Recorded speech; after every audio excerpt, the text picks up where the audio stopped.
So hello guys, welcome back to my channel, and yes, I'm finally gonna drive my dream pickup truck as I said before in my Ranger XLT Elite review. Today I'm gonna feature the 2022 Ford Ranger FX4 4x2. What I'm driving is actually outside. I have a big disclaimer. I'll be driving the automatic variant, and what I'm featuring here in the showroom is actually the manual variant. Just take note. So let's get this straight away. This is basically an upgraded version of the XLT. If you want to watch my XLT Elite review, the link of that will be in the description down below. So what do you get more with the Ranger FX4 variant? You get 18-inch wheels compared to the 17-inch wheels of the XLT. Different grille and bumper, but they updated the XLT already in 2021. You get a black steel tubular sports bar, then leather all around, the seats, the dashboard, the steering wheel, so on and so forth, and you get more blacked out trims here and there. So I wanted to feature this again, yet I already explained in my XLT Elite review that I really wanted the red of this FX4 because as a kid I always wanted a big red pickup truck. The color of the FX4 in red is the dream spec for me, so that's why I'm also happy to feature this. So I want to thank as well to Makati Ford, Mrs. Yi, Sir Noel, Sir Bernard, and Miss Charissa for allowing me to review this 2022 Ford Ranger FX4. And yes, already the 2023 model is already coming, but this current generation of Ford Rangers are still very much worth it. So here at the front, they look, yes, exactly the same. It looks a bit taller, hence you have the bigger wheels as I said. Mostly the same in the exterior apart from the FX4 sticker. Same side steps, they're the same size with the XLT. Yeah, and here the blackout trims like in the door handles, the sports bar as I said. Exterior wise here as well in the rear, it's pretty much the same. You have a tall tail lamp assembly here, but from here now in the back compared to the XLT, you have an FX4 badge here and more of the blackout trim here. And the door handle for the load bed, still not assisted, quite heavy. And also same payload capacity with the XLT, it's 1,120 kilograms. Also I noticed something, I never featured this in the XLT Elite. So at first I thought these were cup holders for the load bed. They are actually cup holders for the load bed.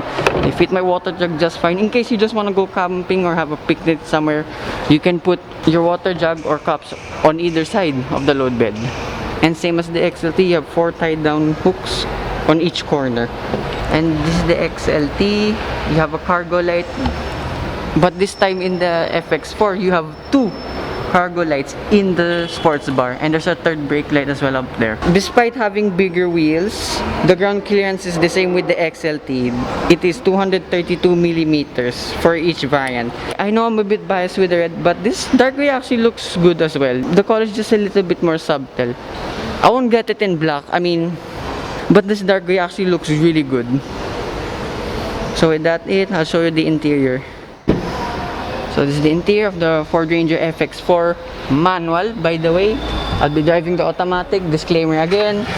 And to this day, no one will beat this door tab. This is probably one of the best freaking mosquito. This is probably one of the best door tabs to this day. Shout out to Patrick. He got nuts with that Ranger door tab.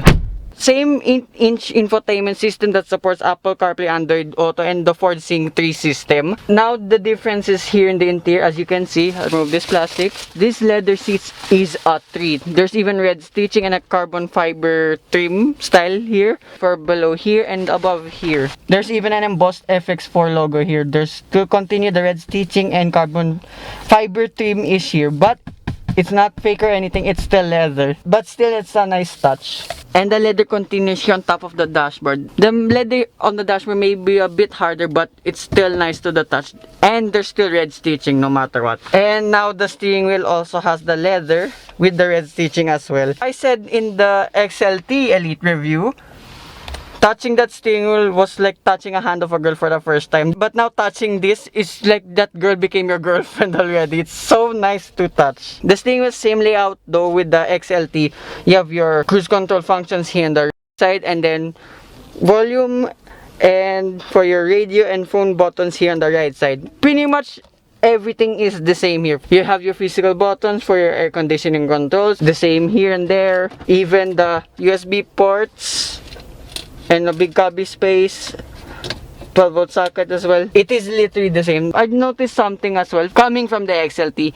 This part now is gloss black. I remember the XLT was just only plastic. Yeah, same throughout.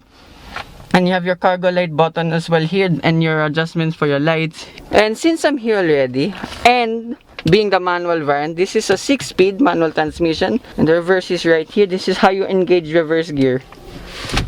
You have to pull this to engage reverse, so that's at least you won't mistakenly engage reverse gear if you're going to put it in first gear. Putting them into gears, yes, it looks long. I mean, look at that. But it's not as long as some of the pickup trucks in its class for the manual trims. And the clutch, I must say, yeah, it's heavy, but it's not as heavy as some of the pickup trucks in its class. It's long as well. And then continue here, we have a small cubby space here, assuming it's for your key. The cup holders have little grips, and then as you can see, it fits my water jug perfectly. Kind of hard getting in, but then again, it still fits. And the center glove box is still continues the leather type material here and red stitching. Also, I didn't feature in the XLT Elite review the center glove box because there's stuff in here. You have a small one here. Okay, not good for your phone, but you open the bigger one. That is actually a lot. Yep, that is a lot of space there. And glove box, still the same. Yep, it's big. And then above here, for your lights here, sunglasses holder, still the same. Visor. No, they don't extend. I think just the same material as well, like in the XLT. And then in the door, almost forgot. Same material here, apart from this one. Being the FX4 brand, you get leather here only, where your window switches are, and the red stitching as well. And this one's gloss black. I remember in the XLT, this being plastic. And then you have bottle holders. It's perfect. And a cubby space on each side of the door.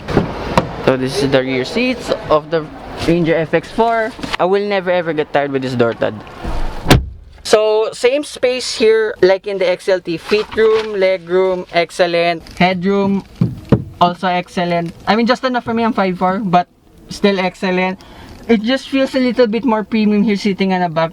Then again, being the FX4 variant, you get the leather seats with the red stitching. It feels a bit softer to sit here as well. There's also central armrest with 2 cup holders, but I can't open it because it's wrapped in plastic. And you can still hide your Christmas gifts here if you want. Same layout, like all the Rangers. And then there are 2 seat pockets on each side of the seat. Also in the center, like in the XLT, you only have a 12 volt socket here. That's pretty much it. And the transmission tunnel is exactly the same. It's a bit harder sitting here in the middle. Despite even with leather seats, it's a bit hard sitting here in the middle, but it's tolerable. And you still have the coat hangers here on the ceiling. So with that, I'll show you the engine.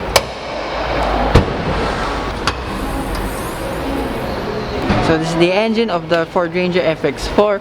It's still the same like in the Ford Ranger XLT. It's a 2.2 liter turbocharged 4-cylinder diesel engine that produces 158 horsepower and 385 Newton meters of torque. Yes, it's the older unit, but it's also the more proven engine as well compared to the 2 liter. I have nothing against with the 2 liter. I have no experience with that engine yet, and having only driven the XLT Elite, I probably know how this drives already, but I still want to drive it again because this is my favorite variant of the Ford Ranger, this FX4. Also, this one is mated to a 6-speed manual transmission. Here in the showroom, the one I'm driving is mated to a 6-speed automatic transmission. So with that, let's go for a drive. In the 2022 Ford Ranger FX4 4x2 automatic. This is not a manual in the showroom. So yeah, it's basically the same as the XLT Elite that I drove last December. Everything's pretty much the same. Although I want to drive it at faster paces and see how this 18-inch wheels perform. I wonder if it's more noisier, so on and so forth. And will it affect the ride? That's what I want to find out. And yes, driving dynamics, I can tell immediately it's pretty much the same. And I floor it from automatic mode, yeah. It's still responsive, this 6-speed automatic transmission. And handling, yes, it's pretty much the same. The steering wheel, not the steering feel by the way, the steering wheel is so much nicer to touch being all leather right now. And yeah, it kind of gives it a bit more, I don't know why, for my perspective only, it gives it a bit more confidence when you drive it around. Yeah, handling is pretty much the same. It's very light, so easy to drive. Body lean, there is, but it's not as much as some of its competition. This Ford Ranger, all the Rangers technically, this is still one of the most refined pickups in its class. And going here inside parts of the city, inside the city only, yeah, it's so easy to drive. Visibility also not too bad. The CP might be a bit too wide, but it's not too bad. Yeah, the only nitpicks here and there for me, being honest only. Yeah, it still don't have the reverse camera, but the reverse sensors at least. That's pretty much it. And yes, the transmission, yeah, responsive enough. There's just slight hesitation only, but it's not too bad. Sport mode, of course, it will be more responsive, and it will not automatically upshift like before. And NVH, yes, still one of the best in class. Yeah, just leaving it in sport mode, it's responsive, like way better than in drive. But the drive mode in D, it's not too bad at all. Yeah, and also like low speed, you can hear the engine, but it's not so loud, like unlike some of its competition. The ride, handling, tire noise, it's no different from the 17-inch wheels of the Ranger XLT. I'm happy to report that nothing is affected by the bigger wheels. Yeah, this is also one of the few pickup trucks I've tried that it rides and drives like almost sedan-like. I'm still impressed to this day. Despite being down on power on some of its competition, the power is still not bad. This engine, being the older 2.2 liter turbocharged diesel model, it's still very torquey. I mean, change down, shifting up and down, pretty quick as well. Not bad shift times for 6-speed automatic transmission. I just really got curious now how that manual will perform, but anyway, I know it will perform really well. There, I'm flooring it. You don't hear much of the engine that much. You can hear it, but it's not as loud as I mentioned, as some of its competition.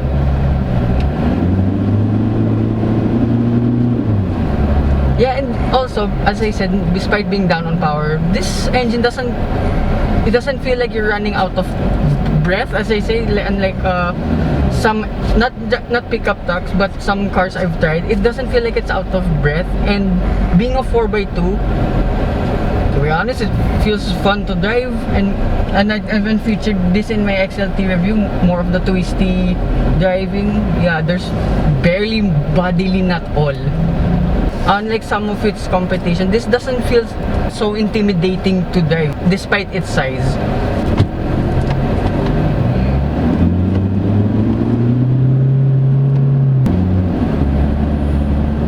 But it picks up really well. Like, whoa, you're going up to higher speed really fast. Downshift is also excellent. The automatic transmission responds to my command surprisingly. Again, going over bumpy parts, rough roads, still comfortable. You don't feel much of the bounce or jittery at all, unlike some of its competition, as I mentioned. This is why it's one of the most refined pickup trucks in its class. And probably also one of the lightest steering wheels. Yes, the steering wheel may be light, but there's still good enough weight to it.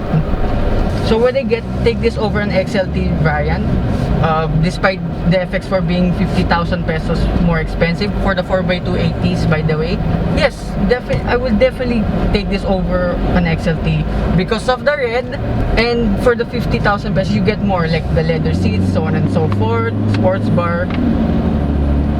Yeah, and the interior feels more plusher. And going back to the steering wheel, I'm driving it a bit more, the steering wheel feels a bit more plusher as well, with like the handling, unlike the XLT, because that steering was a bit harder. This one's just so much softer. And going over rumble strips, taking a corner really fast, one of the best driving dynamics for a pickup truck. And fuel economy, I won't give it because this is literally the first test I put. It's not a fair comparison.